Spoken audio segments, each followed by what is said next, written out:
our Executive Vice President, Mike Tanner.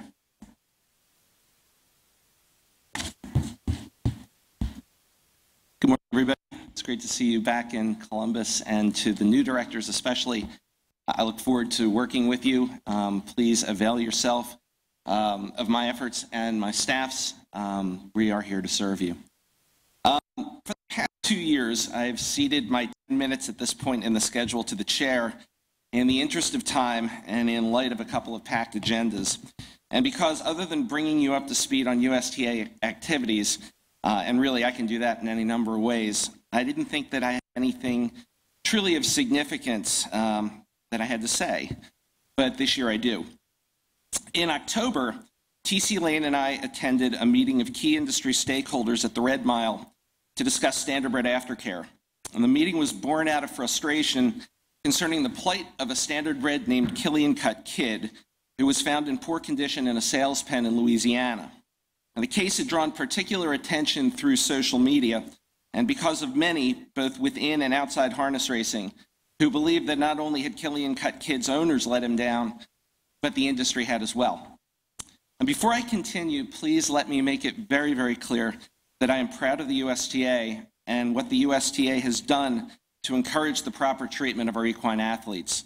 A few years ago, Don Marine came before you and introduced, and you approved, funding for Support Our Standardbreds, an emergency fund that so far has provided monetary assistance to 170 Standardbreds seized by animal welfare authorities after being found in sometimes deplorable conditions. And each year, $100,000 is set aside in the USTA budget to address such situations. In more than a few cases, we've jumped in to help when no one else has. Then there's the growth of our Full Circle program, which records the contact information for any person interested in being reached if an enrolled horse needs help in the future, and then assists in making that connection. It now has thousands of horses enrolled, and it does make a difference. But as I sat at the meeting in Lexington and listened, it became clear that many felt that the industry was not doing enough. Why, it was asked, was there a Thoroughbred Aftercare Alliance and not a Standardbred counterpart? And it was also clear that while many were looking to commit both their time and money to addressing that problem, they were also looking to the USTA to provide the answer. I offered a broad brush opinion as to how something like that, something that like the TAA might come about in our industry and what it might look like. I emphasized that it needed to be an industry-wide effort and that the USTA did not possess the resources or the staffing to go it alone. And the next thing I knew, I was in a meeting in a smaller group, listening to ideas, discussing what I thought the USTA could and couldn't do, and promising to work towards introducing a possible solution. So that brings me to today and the prospectus that you have in your hands. It's for something tentatively called the Standardbred Transition Alliance, and I'd like to take just a few minutes to describe it to you and how the harness racing industry might work together to see it become real. The Standardbred Transition Alliance would accredit, inspect, and award grants to approved organizations that acquire, rehabilitate, train, and rehome Standardbreds using industry-wide funding. Put more simply, it would solicit and raise money from across the industry, which would then be distributed to accredited Standardbred rescues that have undergone a thorough application and inspection process. And before I go any further, let me tell you what the STA would not be. It would not be a subsidiary of the USTA, nor would it be run by the USTA. It would be an independent, nonprofit, 501c3 that would be governed by an independent board of directors composed of key industry stakeholders, which would, as I see it, include at least one USTA director and a designated USTA representative. And I'll refer you now to the handout that was placed on the tables. Personnel for this eventually would be one full-time operations director and a part-time fundraiser. The USTA could provide support by providing office space, assisting with the database and research work, as well as utilizing its ID technicians to perform site visits and inspections as needed. The cost of these visits would be billed back to the STA. With that said, though, it's very important that operating costs are managed adroitly so as to maximize the STA's program percentage. And that basically, not even basically, that is the amount of total revenue spent on charitable programs as opposed to the amount spent on the management of the organization itself. I won't go through all of the minimum prerequisites, but I will highlight them. Grants would be given for programs whose services include but are not limited to the purchase, care, training, rehabilitation, placement, replacement, and re-intake when necessary of registered standardbred horses. Also, horses that would be in need of care when their owners cannot or will not care for them because of injury, age, unsuitability for traditional, commercial, or preferred use, or horses whose care has fallen to a level where legal intervention has taken place. We would ask also that any registered or documented standardbred of any age, gender, or condition would be accepted subject to space restrictions. Programs would have to jump through a variety of hoops. They must have been in operation for at least 2 years. They must produce documentation of current 501c3 status and registration with the pertinent Secretary of State as a corporation allowed to raise funds. It's not as if that I would foresee the STA merely answering phones, hearing from someone who says, hey, I just rescued a horse, give me money. It's not that simple. There needs to be professional standards in place, and we propose to help write them. Must have a follow-up policy that on a yearly basis verifies the location and condition of those horses that subsequently have been placed. And they must have a policy that stipulates the horses adopted out may not be used for breeding purposes. We're not using this to encourage someone to start a breeding farm, for example. Not that that's very likely. At any rate, applications would be accepted and processed through a portal. We're proposing the Equus Foundation Guardian portal that already exists so as not to reinvent the wheel. And inspections would be completed every other year on a comprehensive on-site basis. Here's the tricky part. Sources of funding.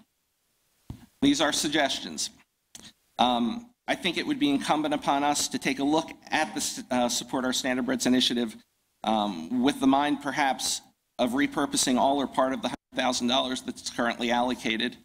Only on 1 or 2 years have we actually spent close to $60,000 or $70,000. Last year we spent less than $11,000. I think that money that's allocated could be better used. A $1 per start aftercare charge to be paid by all owners directly from purse accounts, subject to state laws and agreements with individual horsemen's associations and racetracks. I know this is not as simple as it sounds, and I know the investment and involvement that it would take, so please don't think that I don't. This is something that would require a deep amount of commitment and a lot of work to get in place, but I think it's doable, and I can't imagine that an owner in our sport would oppose to $1 for every horse that they race. A $1 fee on all transactions conducted and processed by the USTA. That would include transfers, name changes, registrations, etc. In 2017, there were approximately 100,000 such exchanges. I should also go back and mention how many starts there were in the U.S. last year at harness tracks, in excess of 330,000. Sales companies. In the thoroughbred world, some sales companies charge a 1/20th of 1% fee from consignors. Buyers in the company could pay the same tariff as well. Tote companies and racetracks. For instance, some thoroughbred tracks using the AmTote system have a visual opt-in donation prompt that appears on self-service machines when presented with the ticket to be cashed. The horse player can, if they so choose, electronically donate $1, $5, $10 of their winnings to the Thoroughbred Aftercare Alliance. This, of course, would be the Standardbred Transition Alliance. We're not looking to reinvent the wheel, and some of the best ideas are derivatives. So, at any rate, I thought that was a good one. An owner, trainer, and/or driver pledge per win. Many thoroughbred horsemen and jockeys do this. Some standardbred drivers do this now. This could be billed at the end of the year by the STA. Donations. As a 501c3, we'd be eligible for money from the ASPCA if we were to apply and show ourselves worthy. Charitable donations, breakage. The list could go on and on. Money would be allocated by the STA objectively using a formula that takes into account how much service was provided to horses in the prior calendar year. In other words, the number of horses a rescue cared for and the total number of days that the horses were there. For instance, if the STA has $100,000 to disperse, and collectively there are approved groups that provided 10,000 days of service, then each would receive $10 per horse per day of service. Now, I've listed some next steps, and I'm almost thinking that that was a mistake because I put dates in there. I know that this timeline is not realistic. We're not at the point yet to where we can just walk out of this meeting and say, okay, we're in place, let's just go do this. But I wanted to give everybody in the room an idea of how long it would take if we worked hard. If we launched, let's say, by April and started working, we could be dispersing funds by next year. It's something that absolutely could happen. And so I would invite you to take a look at that and internalize that and understand one more time that this is not something that is set in stone. This is, I shouldn't have even put the dates on, to be honest with you. But with that disclaimer in mind, that is roughly my presentation. I've covered a lot of ground in about 10 minutes. My request then is this. Please endorse the continued exploration of this project. I think it's good business. Please participate in its construction. Please provide unvarnished feedback and constructive criticism. The outline that I've given you, that's just a starting point. And I'm not standing up here because I am an expert on aftercare or have all the answers. I'm not, and I don't. But when it comes to helping the industry do better by its horses, I hope that you'll support what I'm suggesting we do via the proposal in front of you, because it's time and because we can. Thank you for your attention.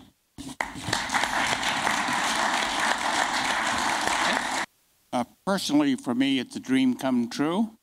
I think it's time that this industry steps up. We accomplished a great deal since we established the SOS, and we appropriate $100,000 a year. It's kind of like an insurance policy. It sits there. We may use it, we may not. If we're going to budget $100,000 and we're going to spend it, I can't imagine that we could spend it in a better way than what Mike Tanner has laid out. And I endorse what he's trying to do, and I'll do anything that I can to help it along. Thank you.